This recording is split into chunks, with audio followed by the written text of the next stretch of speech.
Besides brains, the only tools an economist used to need were a pen and notebook. But massive improvements in computing power have turned the dismal science into an increasingly empirical one.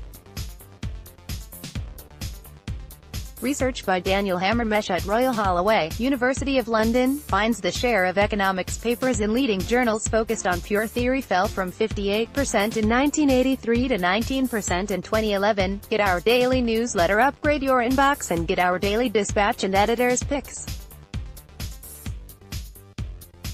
3 types of empirical papers have taken their place. The first sort feeds on publicly available data, such as household surveys. The second relies on data from experiments, such as randomized controlled trials.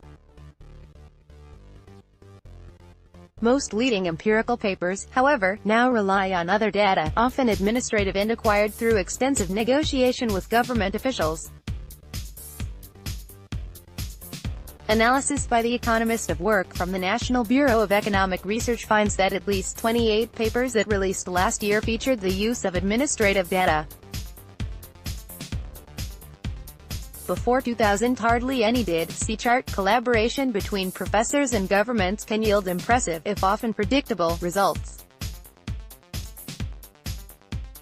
In March, Raj Chetty, an economist at Stanford University, published a paper which linked tax records with survey data and found that white men in America earned significantly more than black men, even after controlling for their parents' incomes. Sharing tax records with researchers can also yield useful policy advice. Arun Advani of Warwick University analyzed self-assessment tax records provided by the British government, and showed that tax audits made money for the government by scaring tax cheats into improving tax compliance in future.